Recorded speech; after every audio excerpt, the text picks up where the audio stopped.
میں چاہتا ہوں کہ آپ میرے ساتھ اعمال 17 نکالیں۔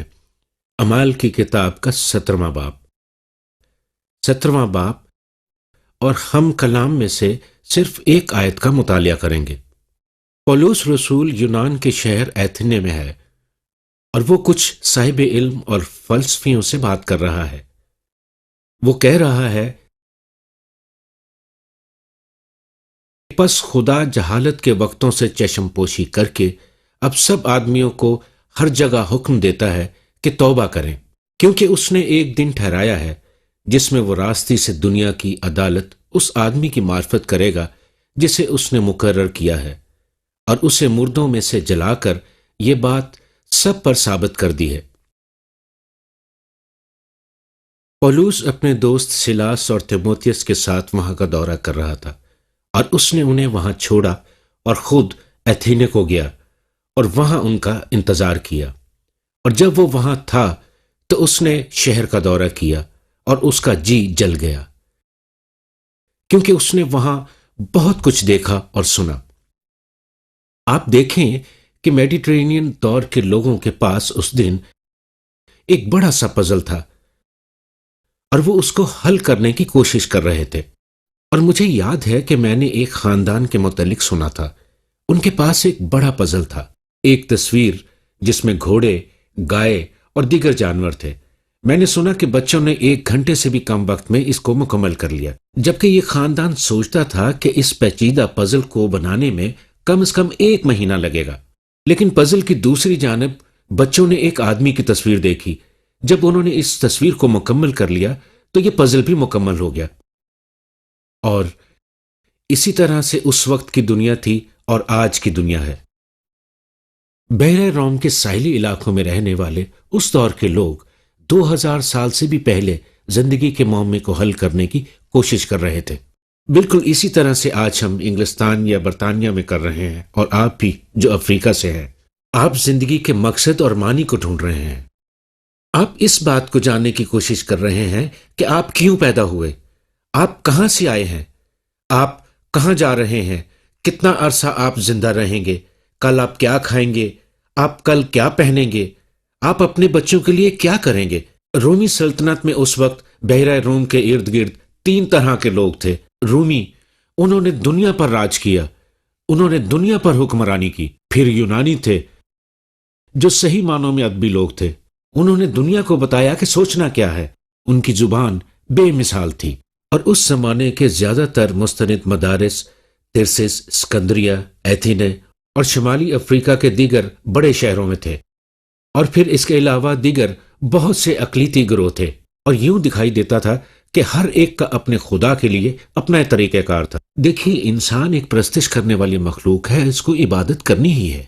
اگر آپ لندن، نیو یارک یا دنیا کے کسی بھی مشہور شہر کی گلیوں میں سے گزریں تو آپ دیکھ سکیں گے وہ بت جن کی لوگ پرستش کرتے ہیں۔ وہ شاید کروموسوم سے بنے ہو یا شاید ٹیلی ویژن ہو، چاہے جو کچھ بھی ہو، ہمارے پاس بت ہے۔ ہر وہ چیز جو خدا اور آپ کے درمیان آتی ہے اور خدا کی جگہ لے لیتی ہے، بت ہے۔ ہماری مشہور میگزین نیوز ویک نے گزشتہ دنوں لکھا، سائنس، ٹیکنالوجی اور موجودہ دور کے دیگر قبائلی خداؤں کے بڑے بڑے وعدوں کے باوجود شیاطین زبردست پذیرائی حاصل کر رہا ہے۔ جی ہاں، ہماری تمام ٹیکنالوجی کے باوجود اور ہمارے بنائے ہوئے سارے خداؤں کے باوجود شیطان ابھی تک موجود ہے۔ انسان کا دل تبدیل نہیں ہوتا۔ انسان گناہ گار ہے، اس نے خدا کے قوانین کو توڑا ہے، خدا کے خلاف گناہ کیا ہے، اور وہ گناہ کی سزا کے سائے تلے بیٹھا ہے، سزائے موت کے لیے۔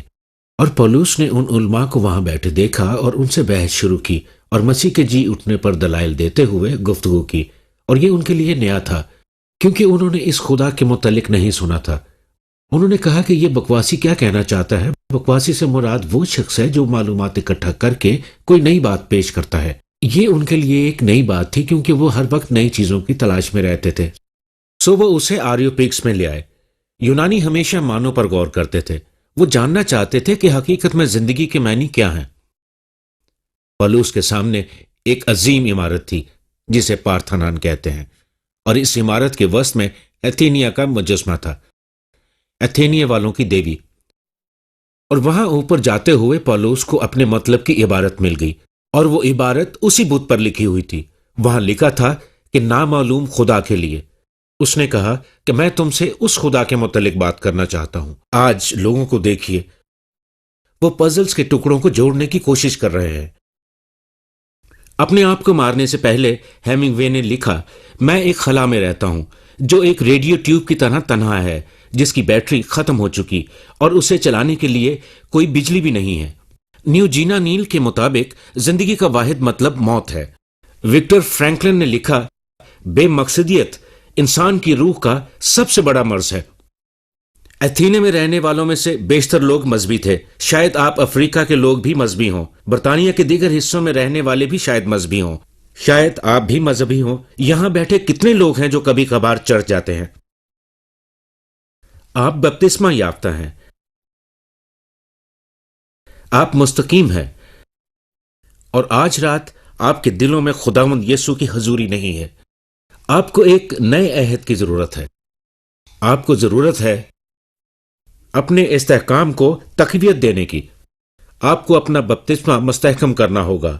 آپ کو لوگوں میں یسوع کی گواہی دینی ہے اور روح القدس کو پوری قوت سے اپنے دل میں آنے دینا ہے تاکہ آپ کے خدا سے رشتے کا یقین دلائے۔ آپ بہت مذہبی ہو سکتے ہیں لیکن جنت کے راستے پر نہیں ہیں۔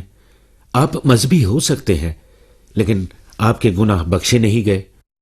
زیادہ تر لوگ جو مسیح کی مصلوبیت کے وقت اس کے گرد تھے وہ مذہبی لوگ تھے، لیکن انہوں نے مصلوبیت میں مدد کی۔ ایتھینے والوں کا مذہب جسمانی طور پر مضبوط بناتا تھا، زبردست دانش بخشتا تھا، لیکن روح خالی رہتی تھی۔ اور لندن آپ کو جسمانی طور پر مضبوط بنا سکتا ہے۔ میں نے لوگوں کو پارکوں میں دوڑتے اور مختلف طریقوں سے اپنے آپ کو فٹ رکھتے ہوئے دیکھا ہے، اور میں نے انگلینڈ میں عظیم یونیورسٹیاں دیکھیں، اس عظیم ملک میں جو ہمیں ادبی شعور دیتی ہیں، لیکن ہماری روحیں خالی ہیں۔ میں نے اپنے ملک، اس ملک اور تمام دنیا میں پروفیسر سے بات کی ہے، ان کی روحیں خالی ہیں۔ وہ ایسی چیز کی تلاش میں ہے جس کا انہیں پتہ ہی نہیں۔ بائبل بتاتی ہے کہ آپ ایک جسم ہیں، لیکن آپ کے جسم میں آپ کی جان ہے، آپ کی روح ہے، اور اس طرح سے آپ خدا کی شبیہ پر پیدا کیے گئے تاکہ اس کے ساتھ رفاقت رکھ سکیں۔ اب بائبل اس حوالے میں بتاتی ہے کہ اب کوری وہاں پر تھے۔ وہ بہت سے لوگوں میں دلچسپی نہیں رکھتے تھے۔ وہ سوچتے تھے کہ خوشی اور اطمینان ہی زندگی کا مقصد ہے، جس کو اس طرح سے بیان کیا جاتا تھا کہ دکھ کے نہ ہونے سے خوشی بڑھ جاتی ہے۔ وہ زندگی کے متعلق مادہ پرست سوچ رکھتے تھے جس میں ابدیت کی کوئی امید نہ تھی۔ اور کتنے لوگ ایسے ہیں؟ ہم نے مادہ پرستی کو خدا کے طور پر اپنا لیا ہے اور ہمارے پاس ابدی زندگی کی کوئی امید نہیں۔ وہ زندگی کے روحانی پہلو کو اہمیت نہیں دیتے تھے۔ اور پھر لکھا ہے کہ ستوئکی وہاں پر تھے۔ ستوئکی اب کوریوں کے برعکس تھے۔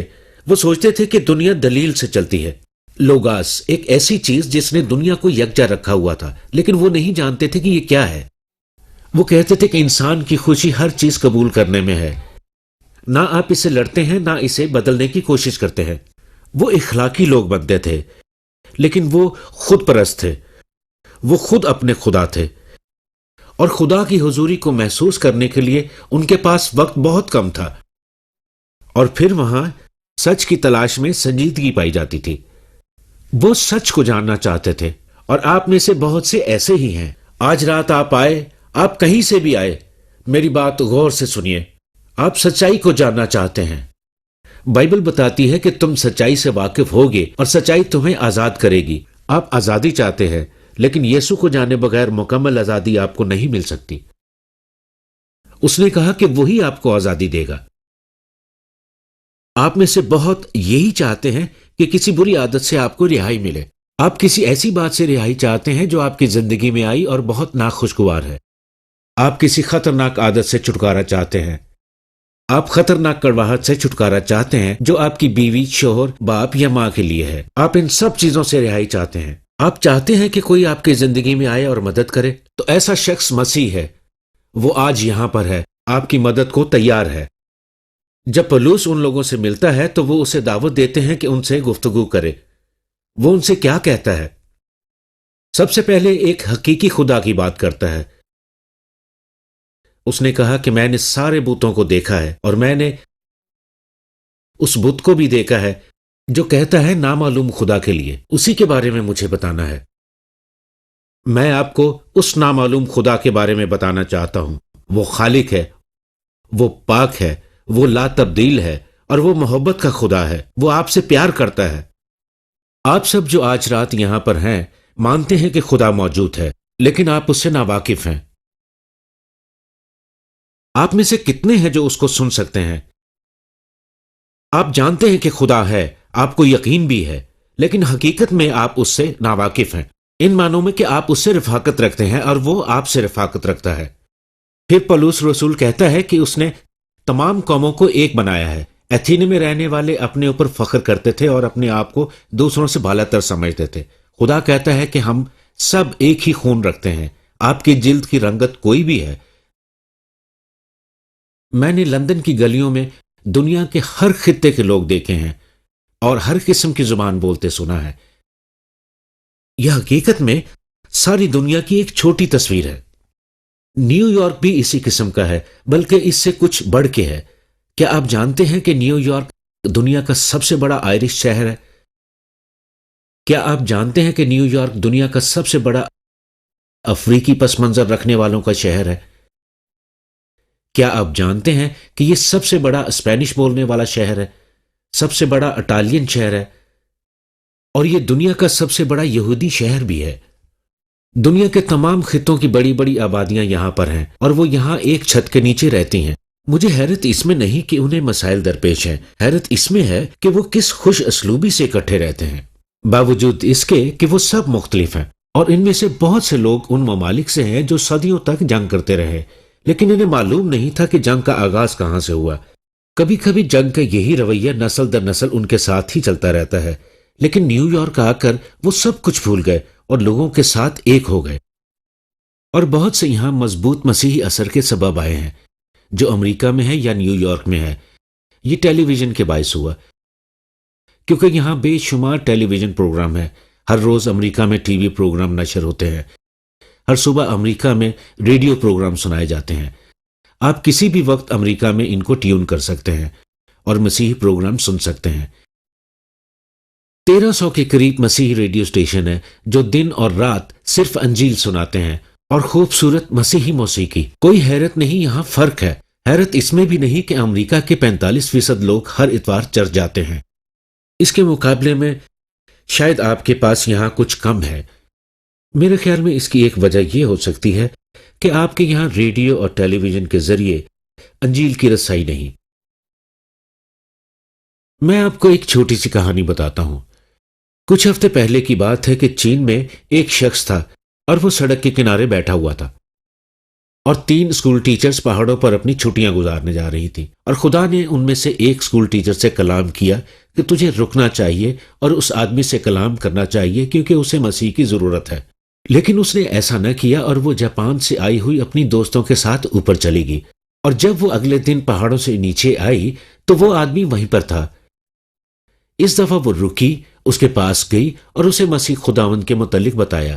چینی آدمی نے اسے کہا کہ تمہیں پتا ہے کہ میں اکثر اس سے دعا کرتا ہوں، بلکہ ہر روز اس سے دعا کرتا ہوں، لیکن مجھے اس کا نام نہیں آتا۔ آپ نے دیکھا کہ خدا پہلے سے اپنے آپ کو اس آدمی پر آشکارا کر چکا تھا، لیکن اس کا نام نہیں جانتا تھا۔ اور خدا کہتا ہے کہ ہمارے پاس کوئی جواز نہیں ہے۔ اگر آپ خدا کو نہیں جانتے، مسیح کو نہیں جانتے، تو ہمارے پاس کوئی جواز نہیں ہے۔ اور پھر پولس نے کہا کہ خدا نے تمام آدمیوں کو ہر جگہ حکم دیا ہے کہ توبہ کرو۔ کیا آپ نے غور کیا ہے کہ خدا نے حکم دیا ہے، ہر جگہ پر توبہ کا حکم دیا ہے؟ اس کا مطلب ہے امریکہ میں، برطانیہ میں، لاطینی امریکہ میں، ایشیا میں، سارے افریقہ میں خدا آپ کو بھی حکم دیتا ہے کہ توبہ کرو۔ کیا آپ نے توبہ کی؟ آپ کہتے ہیں مجھے تو پتہ ہی نہیں کہ توبہ کیا ہے، پتہ نہیں میں نے کی ہے کہ نہیں۔ توبہ کا مطلب ہے کہ آپ تبدیل ہوتے ہیں، آپ خدا سے متعلق سوچ بدلتے ہیں، آپ اپنے متعلق سوچ بدلتے ہیں۔ آپ دیکھیں کہ پاک خدا پیار سے بھرا ہے، جس نے اپنے بیٹے کو صلیب پر قربان کر دیا۔ آپ اپنے آپ کو گناہ گار سمجھتے ہیں جو نہ معافی کا حقدار ہے نہ فردوس کا، اور آپ خدا سے کہتے ہیں کہ میں نے گناہ کیا ہے، مجھے افسوس ہے کہ میں نے گناہ کیا، میں اپنی زندگی تبدیل کرنے کے لیے تیار ہوں۔ لیکن آپ اپنی زندگی تبدیل نہیں کر سکتے۔ آپ نے پہلے بھی کوشش کی،